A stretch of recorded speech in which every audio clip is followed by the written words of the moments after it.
You are listening to Fantha Tracks. Rolling. Don't use any of this. Don't tell Okay, me. carry 3.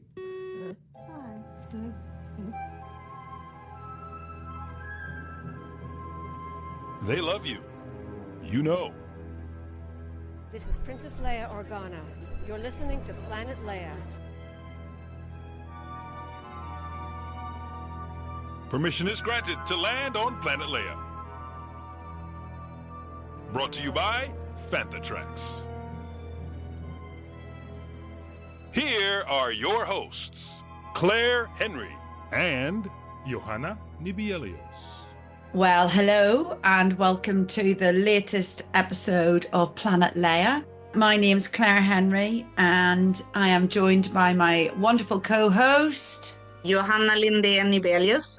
Andor is finished and our lives are now devoid. Yes, what are we supposed to do now? I have no idea. I think the only thing is to rewatch it all again. Well, just wait to hear how sad I've been about that. But yes, I and probably you have been too. But what we need to do before we start this episode is, if you have yet to watch Andor, well, shame on you, first of all. And secondly, stop now, then tune back in after you've watched it all, because there will be spoilers. Now, of course, we all know that the spoiler is about Cassian and Rogue One and all that sort of stuff. But if you don't want any spoilers for Andor Series 2, walk away and come back once you've watched it. It was such a surprise to see that Cassian ended up babysitting Princess Leia. I know. I mean, what was that all about? How did he do that? He just didn't have that paternal instinct, but clearly he did. Yeah. If you have not switched off by now, that's your own fault. Too late. We're going to carry on. I'm going to say this first. Thank you, Tony Gilroy, for 4 weeks of Star Wars movie a week. It's been so good. It's been a long time since I've been so excited and so happy. At the same time, I mean, it's a dreadful series. It's so hard. It's emotional. It's not series that make you happy, but as a fan it was great. And I must say this, I really did this in the right order, because just the week after Easter I went to see Revenge of the Sith. To that I had to do the recaps. I watched all of season 1 of Andor, and then came the season 2, and then of course I've seen Rogue One afterwards. And I realized, when I in such a short order, to see Revenge of the Sith, Andor season 1, season 2, Rogue One, I haven't had time to watch A New Hope yet, because, well, I couldn't put that much Star Wars on TV for my husband. He loved Andor, by the way. We have been talking about him quite a lot on this show, and as those who know, he doesn't know any Star Wars. He hasn't seen, well, he's seen Return of the Jedi, because I brought him on to a cinema screening for that one. And he loved season 2 of Andor. Absolutely loved it. We had to watch it when it dropped. We had to watch it all. It's been so interesting to have a non-Star Wars fan following it from his totally non-Star Wars perspective. And yes, he loved it. As a TV series anyway, it stands on its own. Even if you haven't watched it, okay, there's little Easter eggs and there's all sorts of nuances and nods. And, and if you've read Catalyst, all this bits and pieces. There are nods to everything. And even Rebel Rising, I think there's a couple of bits in that with the Jyn Erso story. There's nods to everything. But as a standalone TV series, I believe you could sit and watch that and just enjoy it for what it is. Yeah. The only thing I said, well, I think it's like in episode 9, it must be. It's after the Gorman, and I've been raving about Bail Organa for such a long time. And then I realized, hey, Bail Organa is actually Leia's adoptive father. Maybe I should have said that before going on what a wonderful character it is. But, is that Leia's father? But yeah, of course he didn't know that, but he still had me raving about him. Actually, I thought the actor, I can't remember his name. I thought Benjamin Bratt. He did very well. He was very good. I've heard us being called, what was it, like the Bail Brigade? Apparently, I am part of us raving Bail Organa fangirls. We are the Bail Brigade. I can be a Bail Brigade. I'll happily jump on that bandwagon. But let's go back to the thought behind how they did this series. Well done for bringing it back to the old style Saturday morning movies, the Flash Gordon-esque type bit where on a Saturday morning you went to the cinema to watch a series of things progress through it. And I know by saying that, I am showing my age because in the UK on a Saturday morning on the TV, they adopted that principle and they showed all the old Saturday morning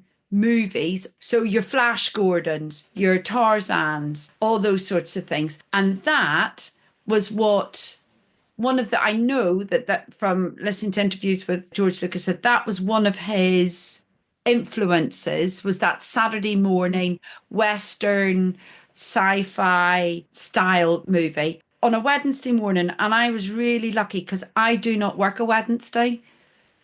And my very understanding husband would take my daughter to school so that I could sit down and watch Andor for the whole hour and a half interrupted. It was joy and heaven and bliss.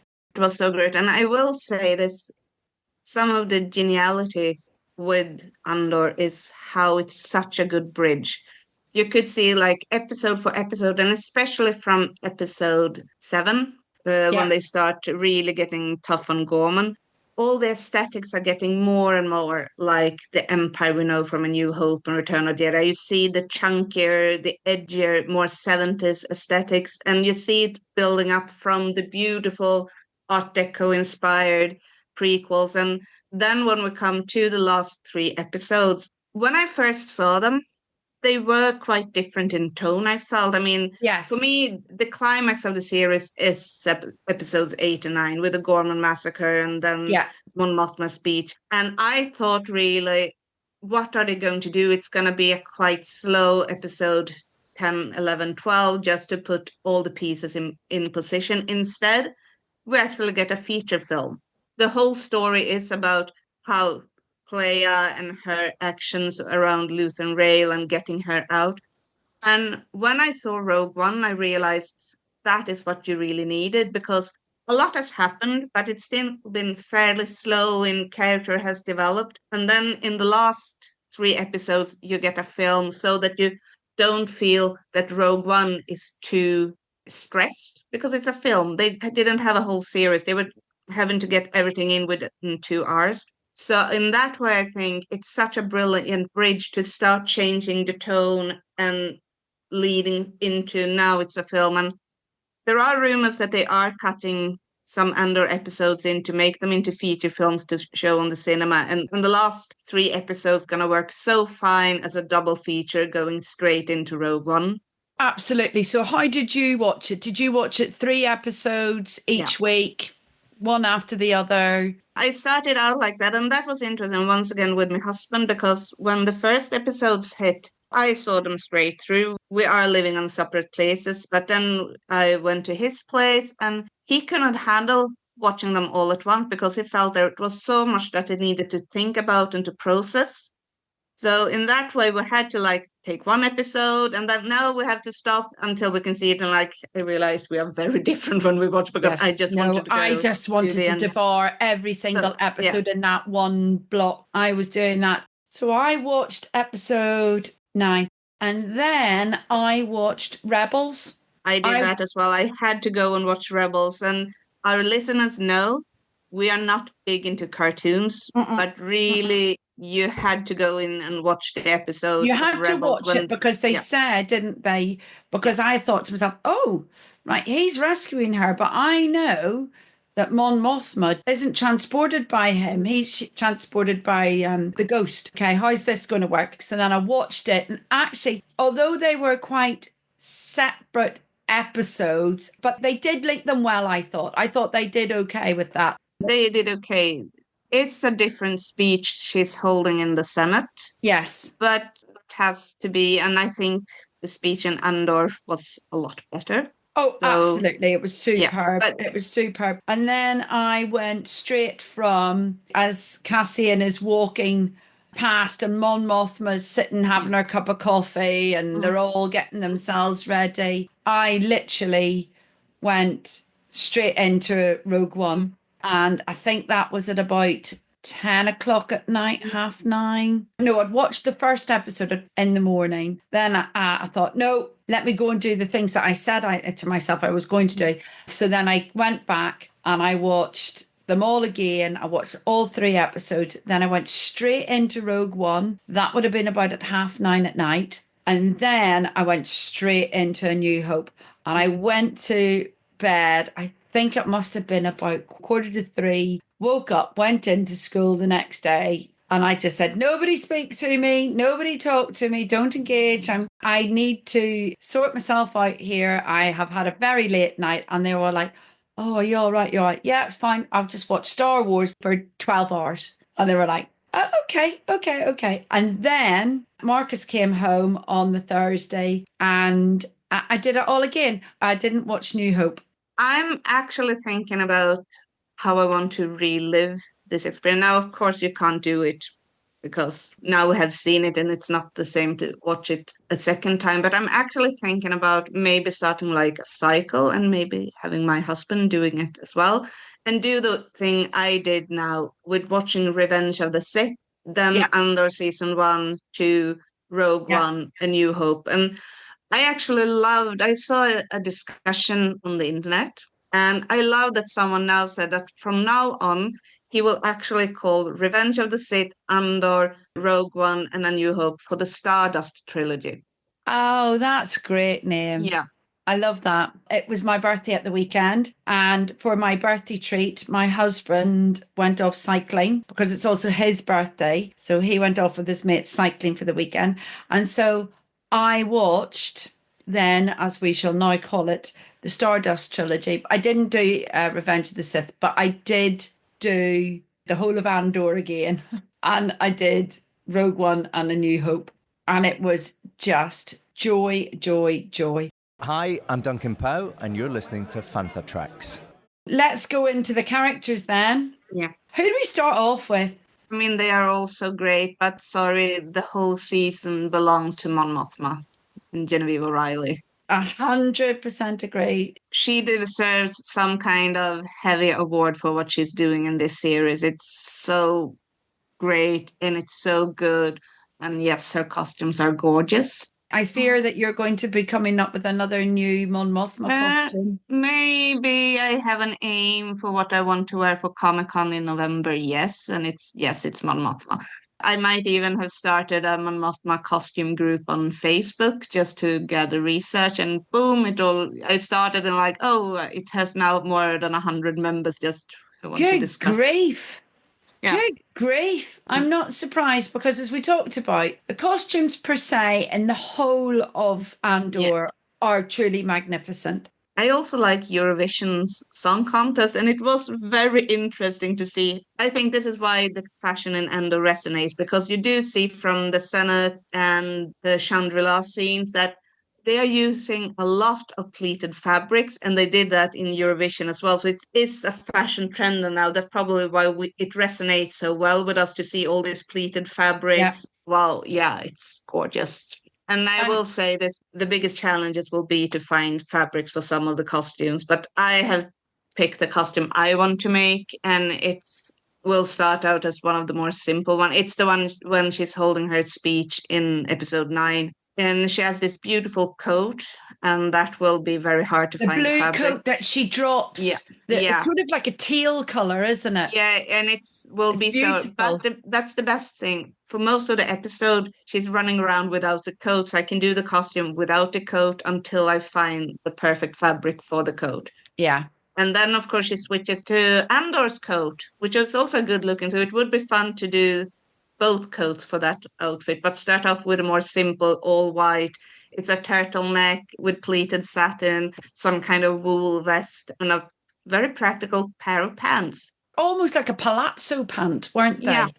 I would say they're a bit more formal, not a bit more formal pants, I would say. Because in season 1, she has similar costume, but then she's wearing it with a skirt. And that was also what I liked when I saw that she was running around with these pants on. It's like, Yes, because in Rebels, she's wearing pants. That is where they kept the continuity in that Yeah. sense. She was interviewed by BAFTA about it and her journey to get to where she was today to perform Mon Mothma again. So for those who don't know, where have you been? But she was actually Mon Mothma in Revenge of the Sith. and you only see her scenes in the... It's part of the cut scenes that you get on the DVD and Blu-rays. I don't know whether you can The get scenes them that on. today you are really missing now that we have gotten a more fleshed out rebellion with Mon Mothma and Bale and Padme's role. Now, before Andor, you really miss those scenes because they allowed us to see Padme. Now you miss them for the whole continuity with Andor and Rogue One. And those initial discussions with them sitting around talking about it, it's an interesting one, I think. I think I might have interviewed the original Mon Mothma from Return of the Jedi. She is now 93. The original Mon Mothma that says... Carolyn Blackiston, who famously said she got the role because she could cry on cue. Many Bothans died. Genevieve O'Reilly didn't make it. And then they asked her to do it and she said yes. And I think for her to take that risk was a big risk. And yeah, she is really carrying the rebellion. I mean, or not, yes, she's carrying the rebellion, but the whole season because, I mean, she is deep into rebellion against the Empire, but she hasn't done anything dirty. She has smuggled some money. She knows that people are doing things. But in Andor, she really has to step up and take the consequences as well. Yes. And to see that from this very sheltered senatorial life and very rich life on Chandrila and going to, like in the last episodes when you actually see her in the camp in Yavin eating and drinking together with everyone else, she left everything for the rebellion. And we see how she comes to that decision that it was the right thing to do. At the end, when, and I said this in my review of it, I think I said it in my review of the second clump of 3 episodes, 4, 5, 6. I said, what happens to her husband? Where is her daughter? And that dynamics of a family and where that was going. And then you see him with the mother-in-law. Yeah. And none of them seem to be happy. No. And I read a theory on a Facebook group, which is he must have known what she was up to and he didn't tell. Not Tony Gilroy, but one of the writers on the show has said that they were toying with an idea. I also seen rumors floating around that it would be a cutscene, but it wasn't even written. But they toyed about having a scene where Mon Mothma goes and explains to her husband why she did and he tells, of course I knew what you were doing. They were interrogating me every week. That's quite an interesting theory. But obviously that didn't happen. We didn't see that consequence. We saw the sacrifice she made with her daughter for the rebellion, for the dynamics of the marriage, and the fact that when her daughter, who was very much a traditionalist, I mean, was she being a traditionalist to rebel against her mother? I mean, we'll never know. As a mother of a teenage girl, I truly felt for Mon Mothma in that scene because you think you're about to say and do the right thing with your daughter because she's upset. She doesn't like the new husband, clearly. He's a bit of an arse by the looks of him, a bit of a, whatever, not really showing the interest, not doing the things. And your daughter comes to you. And of course, then you literally, in the blink of an eye, think that you're saying the right thing. And then all of a sudden, she turns against you and you're not saying the right thing. And you just think to yourself, where did that come from? Well, a minute ago, you were crying and you didn't want to marry him and you thought he was an absolute idiot. And now you're telling me you are, you're being really horrible to me. And so that's when she goes and gets drunk on, I'm going to call it Chandrila tequila, and she goes to a rave. Paul from Fantha Tracks sent me a mashup video of myself and my friend that he'd found somewhere DJing on my Instagram, and he ripped the video off, and he put the scene of myself and my friend DJing on a balcony in a hotel in Ibiza, and underneath it was as they're all calling it, the DJ bot, and Mon Mothma clearly going, oh, do you know what? For one night only, I'm just kick my shoes off. I'm just going to get drunk and try and forget about it all. But I get where she's coming from doing that. The frustration, the disappointment in, oh God, I think I've got my daughter on side, and then just to have it all fall apart. And I don't know there whether she was mourning the loss of her daughter, the loss to her husband and tradition, or, you know, was she mourning the loss of her friend? It's hard to know, but I like to think in my heart of hearts, she was mourning the loss of her daughter. At the same time, I mean, it was a really good thing to do in the end because that really protected her daughter as well, I guess, because it's obvious that she's gone. The Empire is not gonna go after the daughter because she's off already. And I've seen people who are, oh, we didn't see the daughter after the wedding, but no, that's the point. The daughter is now in another family, off to fend for herself. Mon Mothma can go on to go with the rebellion. And if we go back to her husband, I'm not sure that I would have liked that scene. In one way, yes, I would have loved to see Mon Mothma explaining what she did, but it's also nice that not everyone is so heroic. He likes being privileged, living the good life with his senator wife. He doesn't have to be a secret rebel. He could just be like the ones that are like, oh, we're having it fine. Don't make such a fuss so we can continue. The parallels between it and life and your decisions and your choices and everything, I think that's what Andor did best. There was anti-heroes in it. Do you know what? Not everybody got a happy ending. No. That's not a bad thing for me. I know I've seen people complaining and saying that that was a disappointment, people wanting people who were clearly evil to be good and all that sort of stuff. Do you know what? It was a good reflection on life.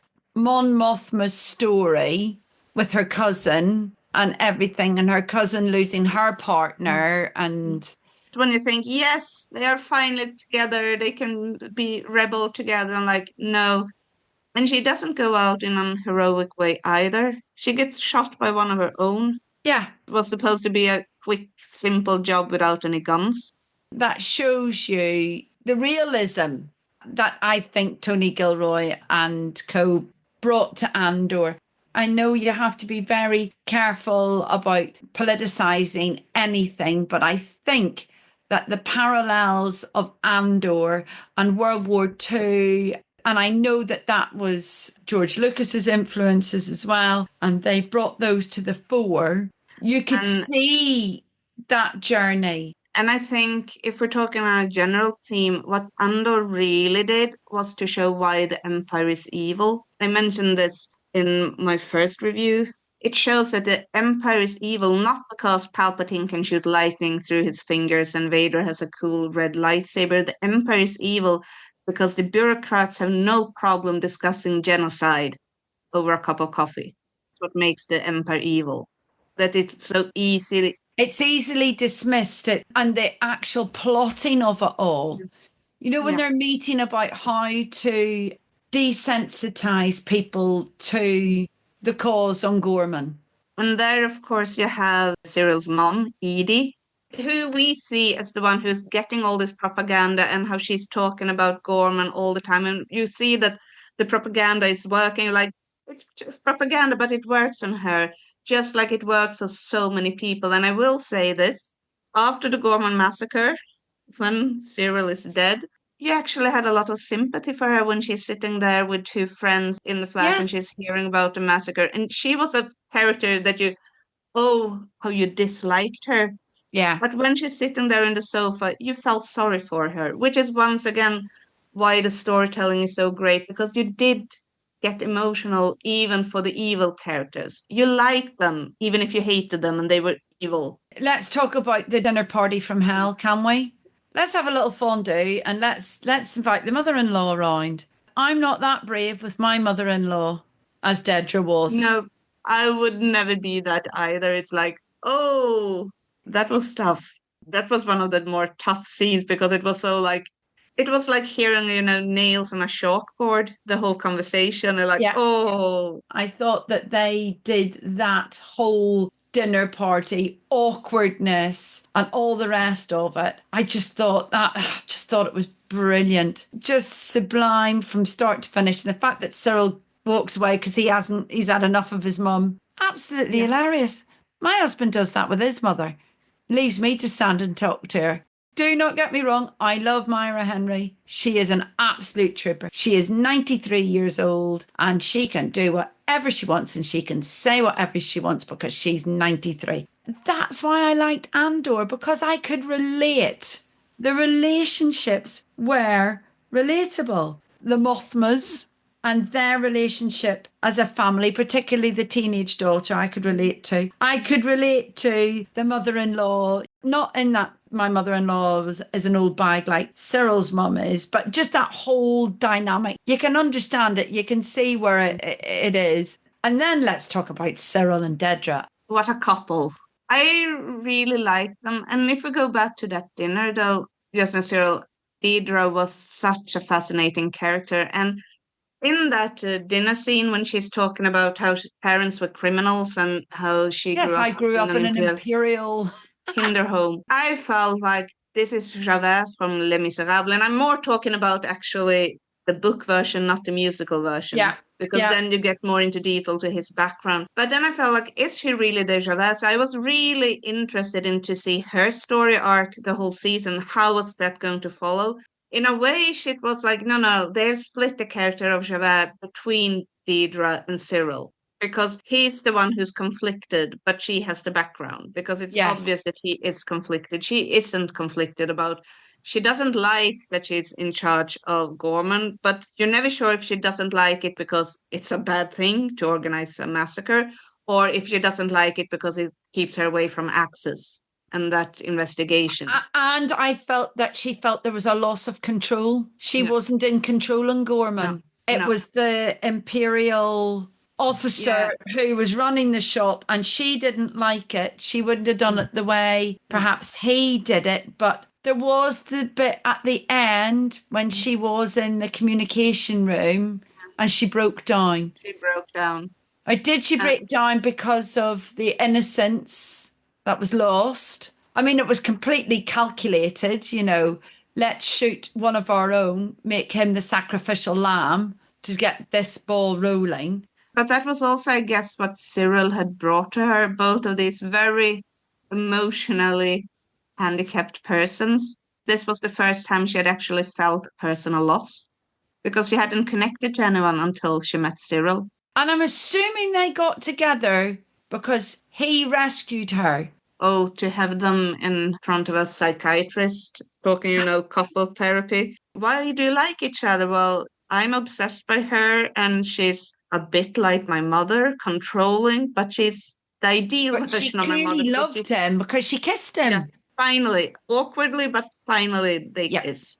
But they lived together, Johanna. That was the thing that they lived together. So they must have had a relationship that we didn't see. There was clearly only one bed in that apartment. Yeah. And that was their apartment. They clearly had a relationship, but what a weird relationship. Brilliant. Absolutely brilliant. Yes, she broke down after Gorman. And of course, you don't see her then coming back to Coruscant, facing the fact that she's alone. What I'm guessing, and my interpretation is so that after Gorman, she started doing the Axis again to keep her mind on something where she really was in control and she could do something, which then, of course, led to the not so good decision on when she's confronting Luton, which gets her totally demoted. And yes, in prison. And I will say her ending is also like, she's an evil person. She has organized the whole Gorman thing. You still feel sorry for her when we see her sitting in her prisoner outfit. And she breaks down when you know what happens, because obviously we've seen it in season 1. And I'm pretty sure that the Empire have made sure now that there is no way out.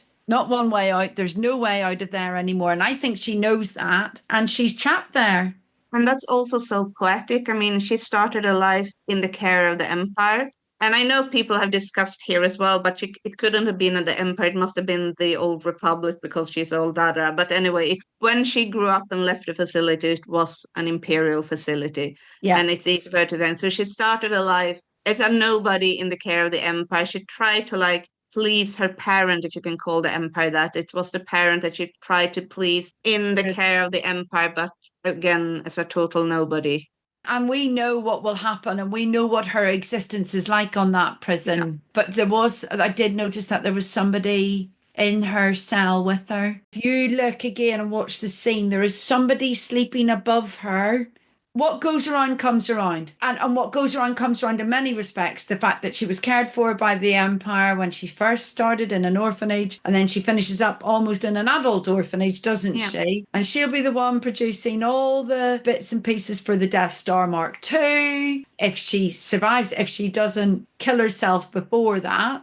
I'm wondering if that's also a reason why she's breaking down, because she realizes that it's what happens. Everything that she's been in control of, the perfect. I have a feeling this is what she wanted in life, set times, everything in position. And when you draw it to its full conclusion, that is what life ends up like, being a prisoner on, we don't know, it's Narkina or in an imperial prison where it is totally controlled by the Empire. They know everything, they control everything.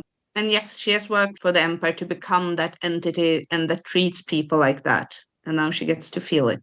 For her, what she's realised, well, I think she knew it anyway. I think she knew it after Gorman or during Gorman while that was all happening, is that it carries on without you. She was a woman fighting cantankerous old white men with opinions that weren't necessarily correct or true. And she fell foul of it. She thought she was bigger and better than them. And in the end, ambition, drive, naivety, maybe more than anything, proves that you're no more important than the other. And I think as a woman, it did really hit home. I mean, we see in that this goes back to also the old versions of the Empire where you only had white men. Now they're a bit more diversified. They don't only have white men, they have men of other colors as well. But it really shows that it is a patriarchy where the male is the norm. We don't have any aliens and we don't have any women. That's why you have Deidre as this trying to break the glass ceiling, and it turns out to be impossible. Just like Thrawn is breaking the glass ceiling for aliens, but he's doing it in other ways. But I like that it went back to what the Empire used to be, where you only had men, and where the aliens and the women not only had to fight the rebels, they had to fight everything to make a career. But I think they had to do that. It had to go dark. It had to go back to, you had to start feeling it was a new hope again. Yeah. You had to do that character development, that then darkening of scenes back into Rogue One, because Rogue One, fell so well into it. I mean, the suicide of that Imperial officer. It's so much World War II. Absolutely. So even the blaster that he's using, I mean, it's a DL-44, which is, of course, based on a World War II weapon, which is strange. It's actually a scene for one of the good guys, but now it's one of the evil guys. In 1944, there was a coup against Hitler, and there is a film with Tom Cruise where one of the leaders, who, due to his seniority, gets the chance to finish his own life. And it's that scene. And I'm saying it again. Yeah. Really shows how much they've taken from World War II. Just like they have this meeting with Imperials discussing the genocide of Gorman is taken straight away from the Wannsee conference where they discussed the final solutions for the Jews in Nazi Germany. It's like, it also shows how much film they know. It's like you recognize, oh, it's that film. It's that film. You have seen that. You want us to recognize that. Yeah, and you want us to take this all from the historical aspect of it. I even felt at some points that there was nods to Schindler's List in it as well, particularly in the Gorman scenes and how terrified everybody was. It wasn't sanitized. It wasn't as traumatic as what you watched when you watched Schindler's List, but it certainly made you feel awkward, uncomfortable, and thought-provoking. Yeah. Desperation on both sides, one for power, one to protect, one to defend, one to attack, and you could see that. And then you could see the factions of the rebellion, couldn't you? If we also go to the Gorman massacre, what I knew about the Gorman massacre was the old version, which I love that they had taken it in, that Tarkin had landed his Star Destroyer on the plaza and that had been the great massacre. And it was such a good thing that they kept it in the story, but now it had happened earlier in this new Gorman massacre. But it also shows this is why the Empire is evil, and it's much more evil to have these calculating bureaucrats, ordinary people deciding, yeah, we're going to shoot straight into this group of people rather than having evil Moff just landing his Star Destroyer. Then it all goes to his decision. But now the Gorman massacre is just part of the Imperial machinery. That's how it works. And all the people are there helping it, not because you have one evil overlord giving the orders. It's because they are doing it. The ordinary people are doing awful, evil things for the Empire. And then the nod to the French resistance in there. Come on now, who doesn't want to make some kind of mashup between the Gorman front and Allo Allo, the classic British series? I've always said that I wanted to make an Allo Allo cosplay, you know, doing the resistance with the little trench coats and berets, and I have to make a Star Wars version of this. I mean, there is too many things on the nod to that we can't possibly say now because we'd be cancelled because of it. But oh my God, it's just too funny for its own good.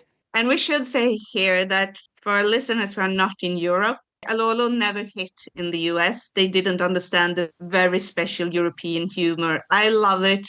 I have the series on DVD and I can watch it over and over again. And it's so much fun because they are all making fun of each other. Yeah. But yes, I had a hard problem, like when you first meet the Gorman front, like, oh, Allo Allo. Hello, I'm trying to find some Madonna with the big boobies. Don't start, mate. Don't start. Listen very carefully. I will say this only once. Oh, yeah. No, and the whole mock French accent. Yeah. All the rest of it. Yeah, absolutely. Well, they're mocking all the accents. They're mocking the British accents, the French accent, the German accents, the whole shebang. I will also say that about how good Andor is with the Gorman language that they are speaking. From what I understand, they didn't try to make it French-sounding alien language, but instead they mostly had French actors who were just pronouncing the words as they would. So, and I mean, that's brilliant. How you create this otherworldness, that it's another planet, and it's not just like they have another language. You hear the accent that they are talking differently compared to the more Coruscant or core world accents that we're used to.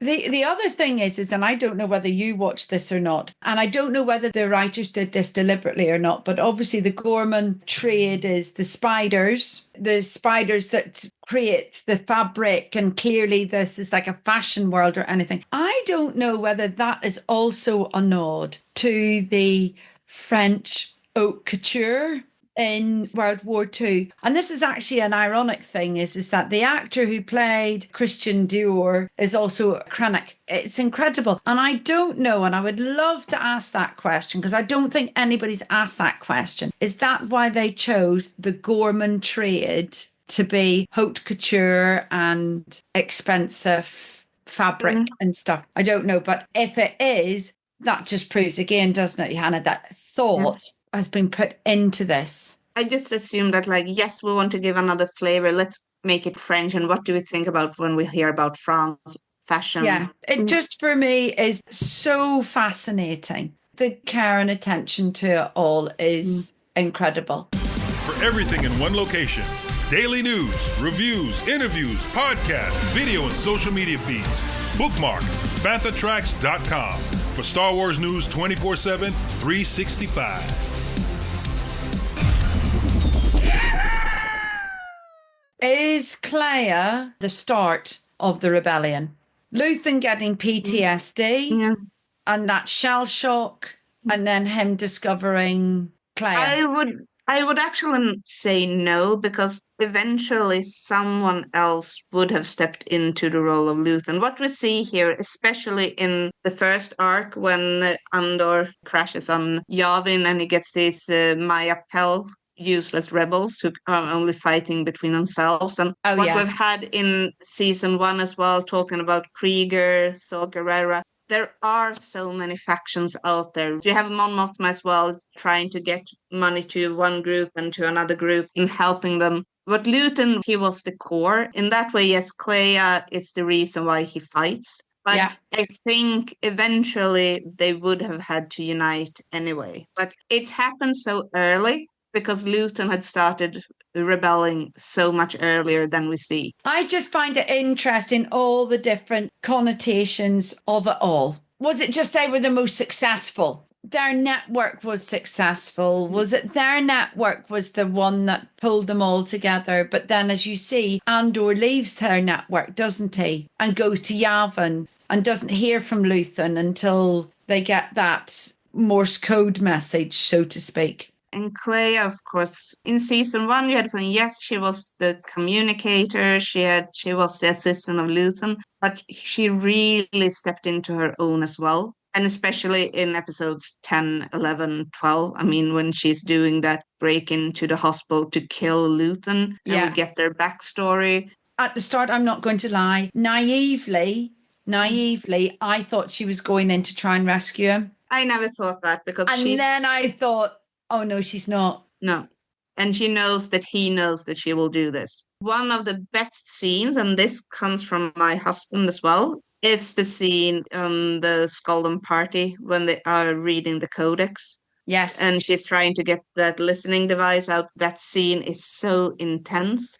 Move to the left. Now we are flirting. Pay attention to this. And when we're talking about happy endings, to see that little faint smile of Claire in the end, when she's on Yavin, it was like, yes, she can actually smile. I want to hope that she survives everything and she gets to the end of Return of the Jedi. That's what I would like for Claire's story arc. I think she deserves it. It is sad that in The Empire Strikes Back, when you have this female communications officer, that she's already named as Torin Farr, because I want that to be Claire. Well, there was that whole debate, wasn't it? That will they rename her that? Yeah. But I don't think they will. No, I mean, that is an established other character, but still, you want her to be, and I mean, her skills. She can apparently do everything, not just communications. She can do break-ins. I mean, the only thing I guess is that now when she has a warrant out probably all over the Empire for carrying this disease that they are making up, she's not that anonymous anymore. No, of course. So in that way, I guess she will have to work more as a communications officer behind the scenes in the Rebel she can't go and be sort of on the front of it, could she? No. I thought that her and Luthen and their front, I thought that was very clever to be living under the eyes of them all. And Dedra, when she worked out who and what he was, I thought that was brilliant. When Luthen is saying there are 2 pieces of questionable provenance in his gallery, and like, okay, he's one of them. Yes. But which one is the other? Is that her, or is he talking about something else? That line is, it's so great. And it's delivered so well by Stellan Skarsgård, of course. It's like, He's such a great actor. I was pleased with his story arc. There's Dedra. She's got him. She can't wait to catch him. What a disappointment for her. It all falls apart and then it all goes wrong for her. If we can ask for a prequel series to Andor, you can always make a series with the young actress that made Claire and one of Skarsgård's sons. I mean, he has a bunch of them and they are good actors. They can just play a younger Luthen.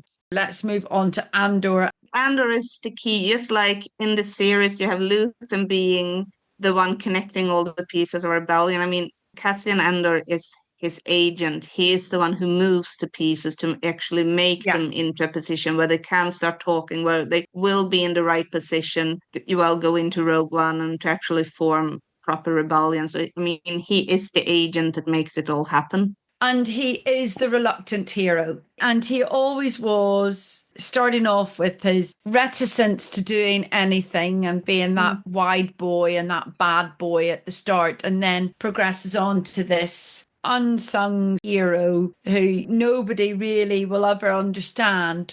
That harkens back to Marva in season 1. He was brought up with a very strong sense of moral and ethics, not in the way that he's still shooting people, he's doing bad things, but he has a very strong sense of, in the general scheme of things, what's good, what's bad, But he is also prepared to make bad things in the name of good. He knows the sacrifices he has to make to do that. But he was going to throw it all away. What he's doing is very much due to Bix.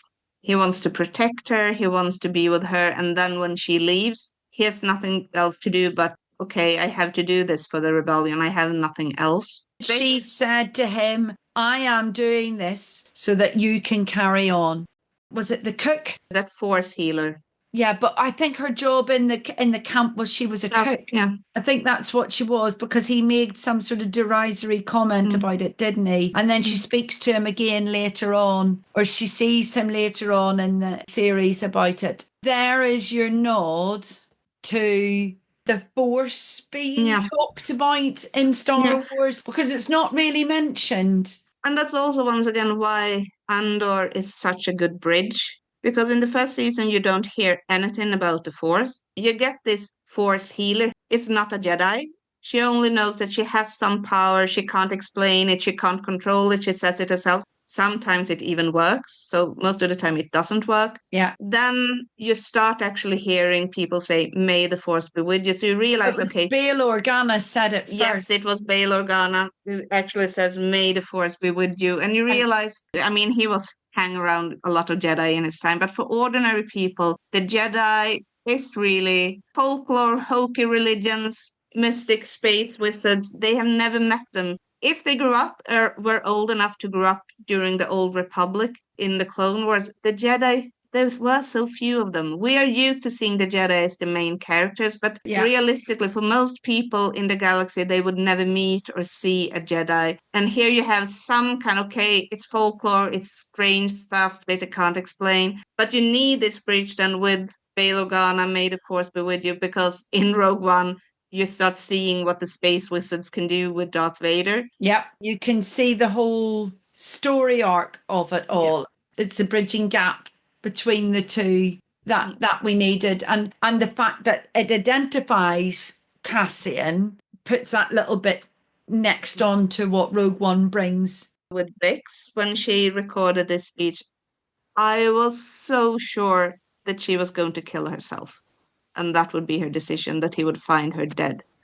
I was so sure, and then she just disappears. I'm like, okay, she's gone off now.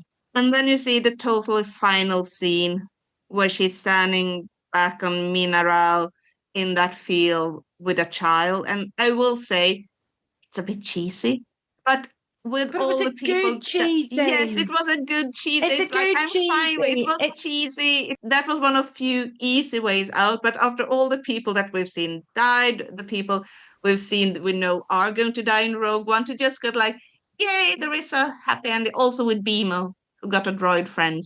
Oh, that was so cute. Yes, so that like, yeah, the galaxy needs some happiness. When that scene cut to that planet and you see the droids, I was like, oh, that's lovely, because you haven't seen them all series. Oh, that's lovely. And then it cuts to the field, touches and fields of Gladiator, you know, the cornfields with the mother and the son. Cut to that bit, and the mother and the son, and we know that that they will be joined together at some point and all that sort of stuff. But I was like, oh no, that's I was like, oh. I was like, oh no, that's one he will never know. I know. I really want to have Bix know what Andor did on Rogue One, but I'm not sure.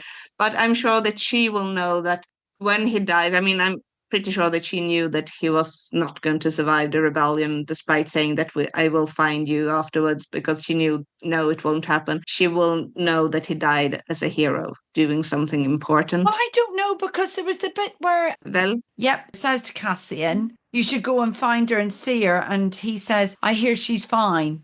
So I think they know where she is. Yeah. I think she will find out his sacrifices. I think she will be kept informed. Although, is that cousin on one of those ships in Rogue One? I don't think we've seen her. No.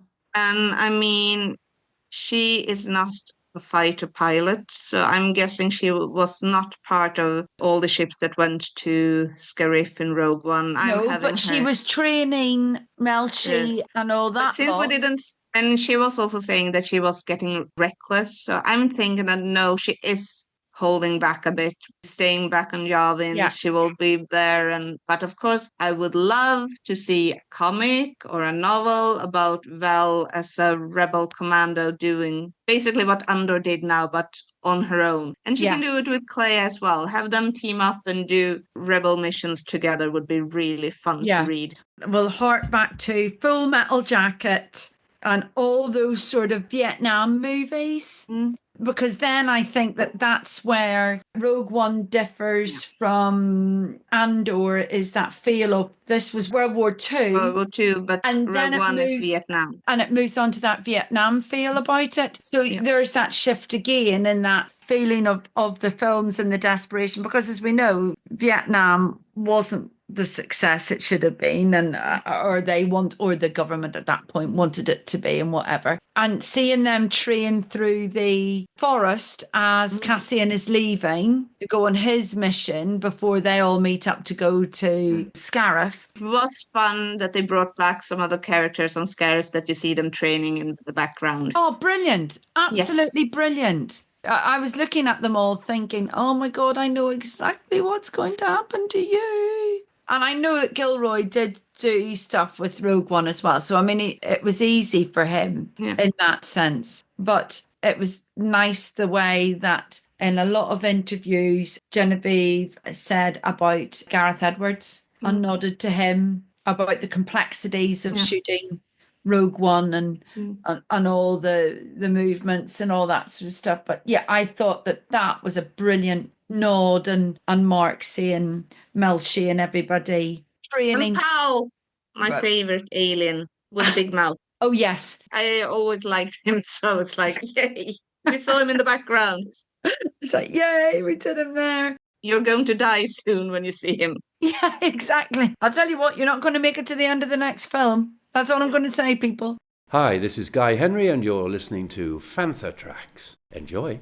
Let's talk about Krennic and Galen Erso and all that sort of stuff. It all just moved seamlessly into each other. Once again, it really shows that the story about the Death Star, like, we have gotten some hints, like they were building it in Narkina, but to have it finally like, okay, someone has connected the dots. Lonnie Young actually finds out about it and can actually tell the rebellion. I actually, for a while, thought that it would be Cyril who would connect the dots, because, I mean, he's apparently very good with data. So when he started at Gorman, I was starting to think, okay, he's going to defect to the rebels, and with his analytical mind, he will connect the dot why the Empire needs so much resources. But then he died. Oh my God, that poor man was obsessed with Andor. And then when the two of them see each other, Cassian hasn't a clue.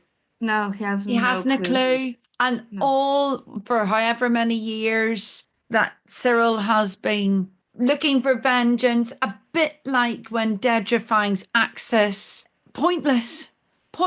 All that time, all that effort into hating somebody so much, and he didn't even know who you were. No. Just like Krennic in Rogue One says to Cassian Andor, like, who are you? Andor had that line here. Yeah. Such a good storytelling. And I felt like Cyril, when he's ending up on that square on Gorman, it's like everything is just crumbling around him. And then he sees this face, and he has one thing that he can lean on. That's his foundation, and that man is bad. It's all his fault. And he goes to kill him. He says, who are you? And then the sheer look of pointlessness, literally in that split second before he's shot, I think, oh, he's dropped his gun. This could be it. This is how they get the Death Star plans, or, they know about Galen Erso. Gone. All that effort, it was so worthless. We have seen Rogue One. We knew which characters weren't in Rogue One. But Cyril was one of those characters that he could have survived because he wouldn't have been in Rogue One. Anyway, if he had turned a rebel, he would have done something else. You were like, will he actually make it? But that is what's so great. Just like with Cinta getting shot of one of her own, the body count on Andor is high.